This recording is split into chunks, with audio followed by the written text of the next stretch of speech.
Hi everyone, जय हिंद, जय भारत, जय माता दी। आज का वीडियो बहुत स्पेशल है क्योंकि आज मेरे साथ अनिरुद्ध सेमवाल की मम्मी हैं। अनिरुद्ध सेमवाल का जेएमडी अकेडमी से भी रिसेंटली एंग्लो में सिलेक्शन हुआ है और उनकी माता जी, नमस्ते मैम।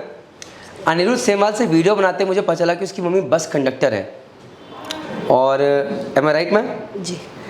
तो मुझे लगा कि उनकी जर्नी जानना बहुत ज़रूरी होगा क्योंकि कई बार क्या होता है, माता पिता अपनी जर्नी अपने बच्चों से छुपाते हैं कि मैं क्या मेहनत कर रहा हूँ, नहीं पता चलता है। और अगर पता चले तो मुझे लगता है बच्चों पे एक बहुत कड़ा प्रभाव पड़ता है और जो कि अच्छे के लिए होता है।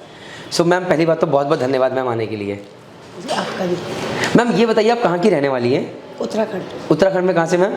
जी, रुद्रप्रयाग डिस्ट्रिक्ट। रुद्रप्रयाग डिस्ट्रिक्ट। तो आपका बचपन कहाँ पर पला बड़ा है, किस गाँव से? ये रुद्रप्रयाग में। रुद्रप्रयाग में। स्कूलिंग में पढ़ाई लिखाई वहीं से रही? तो फिर मैम बड़ा ही आपने एक ऐसी चीज़ चुनी जो कि बहुत अलग थी। ये मिली आपको विरासत में या क्या हुआ ये जो आप बस कंडक्टर बनी? जी, ये ऐसे हुआ, हम 2012 में रुद्रप्रयाग से देहरादून आए थे बच्चों को पढ़ाने। फिर जो 2013 में आपदा आई, फ्लड, उसके बाद हमारी थोड़ा फाइनेंशियल कंडीशन थोड़ा ढीली पड़ गई और फिर मैंने जॉब के बारे में सोचा। तो फिर काफ़ी पेपर निकाले लेकिन 2-3 नंबर से रह गई, तो इसमें सिलेक्शन हो गई जी। अच्छा, तो मैम कहने का मतलब ये है मजबूरी ने पहले चीज़ स्टार्ट करी, मतलब पहले आप हाउस वाइफ थी जी, घर पे ही करती थी, घर पे ही रहती थी बच्चों के साथ? पहले पैसे ठीक ठाक, फाइनेंशियल कंडीशन ठीक थी, लेकिन 13 में जो आपदा में सब बर्बादी हो गई, उसने बहुत इफेक्ट डाला। जी। तो बच्चों की पढ़ाई के लिए आप देहरादून क्यों आए थे? जी, वहाँ थोड़ा है नहीं ना, पढ़ाई के लिए उतना है नहीं माहौल। लेकिन यहाँ पर आपने बच्चों को अच्छे स्कूल में पढ़ा, हिलचंद से पढ़ता आपका बेटा जो कि अच्छा स्कूल है यहाँ का। जी। तो कैसे, मतलब सिर्फ इसीलिए कि बच्चों को पढ़ाना यहाँ पर है? जी। तो पिताजी इनके वहाँ मेहनत करे तो और आप बच्चों को लेकर यहाँ पर आ गए कि बच्चों के लिए सब कुछ करना है। जी। तो ये डिसीजन किसका था कि बच्चों के लिए सब कुछ करना है? क्योंकि एक हस्बैंड वाइफ का अलग अलग रहना बच्चों के लिए बहुत बड़ा त्याग है। शायद बच्चे नहीं समझते लेकिन वो हस्बैंड वाइफ समझ सकते हैं कितना बड़ा त्याग है ये। तो ये डिसीजन आपका था कि हस्बैंड का था? जी, हमारा, क्योंकि वहाँ पे थोड़ा स्कूल है, थोड़ा दूर है, घर काफ़ी दूर है हमारा रोड से, तो स्कूल बहुत दूर थी, इसलिए हमने कहा इधर ही रह लें। अच्छा, और फिर जब आपदा आई, आपको लगा परेशानी है, तो आपने बोला कि मुझे अब अपने हस्बैंड की हेल्प करनी चाहिए। जी।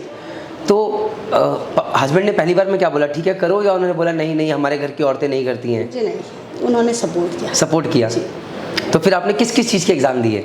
मैंने राजकीय पर्यवेक्षक और ग्राम विकास अधिकारी का, जितने भी सरकारी इनके अपने एग्ज़ाम दिए। कितना पढ़ी हुई है मैम आप?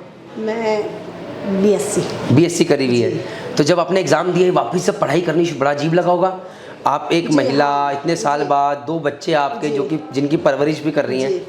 ये तो काफ़ी गैप बन गया था ना, 96 से 2013,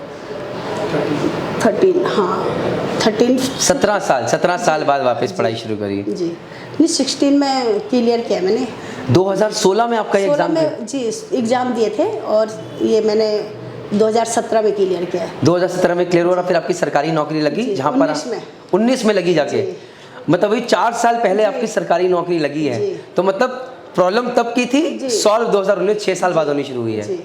तो मैम जब आपने बस कंडक्टर के एग्ज़ाम दिए तो आपने अपने हस्बैंड से बात करी थी कि मैं बस कंडक्टर के एग्ज़ाम दे रही हूँ? तो उन्होंने क्या बोला, दे दो? जी।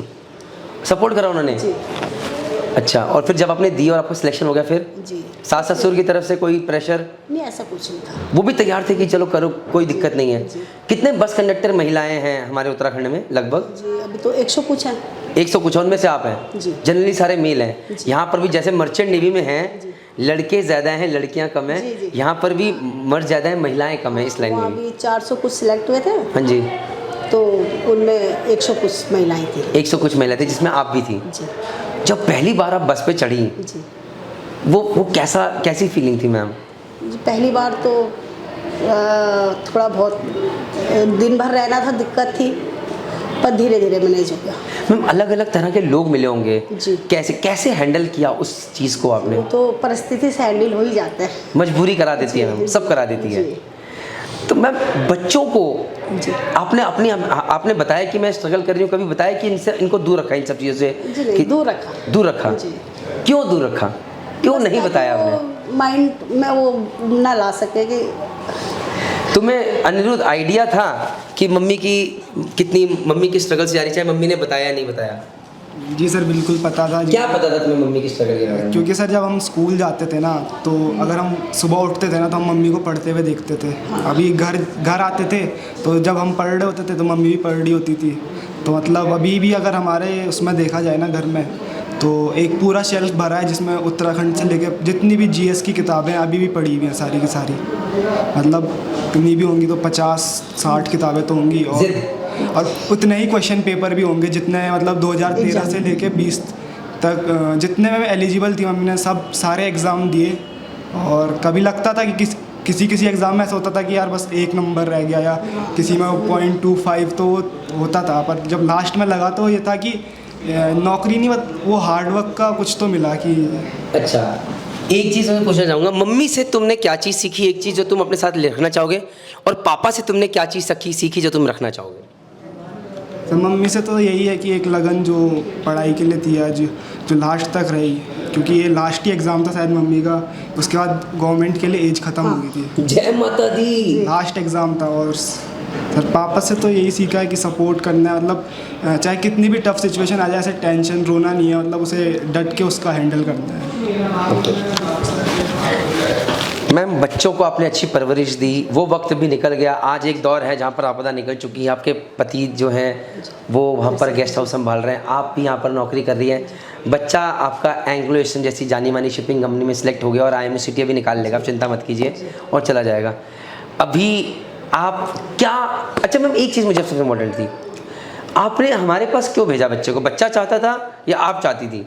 ये तो हमें उतना पता नहीं था, पर लड़के ने कहा कि ये जो एकेडमी है बहुत अच्छी है। अच्छा, लड़के ने बोला। और मर्चेंट नेवी के लिए लड़के ने आपको कन्विंस कर लिया, आप होगी कन्विंस कि चले जाओ मर्चेंट नेवी में? क्यों? क्योंकि थोड़ा फाइनेंशियल प्रॉब्लम भी थी। पैसा करवाता है सब, लगता है कि ये तो इसलिए इसमें ये था कि जल्दी से जॉब भी लग जाए, जल्दी से जॉब लग जाएगी और आना शुरू हो जाएगा। मैम, एक चीज़ जो कि आप इस वीडियो के माध्यम से अपने बेटे को और बच्चों को कहना चाहती हैं सामने देखते हुए, तो क्या कहना चाहेंगी आप, क्या मैसेज देना चाहेंगी? यही कहूँगी, मेहनत करें, और जो आपने इस लायक बच्चा बनाया है, आपके उसमें था, और काफ़ी अच्छी रही है एकेडमी JMDI।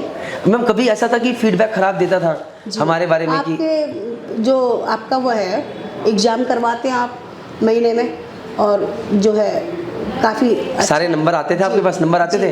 तो इसके कभी नंबर कम आते थे? नंबर कम आते थे? नहीं, वही कह रही हूँ, इसीलिए कह रही हूँ कि आपका जो है बहुत अच्छा वो रहा एजुकेशन, आपने अटेंडेंस भी ली रोज, फोन आते थे आपके पास? जी, और एग्ज़ाम भी आपने सही करवाई जी, ठीक है, जिससे बच्चा काफ़ी अच्छा बना। अभी और करना है मैम, अभी इसकी जर्नी लंबी है। जी।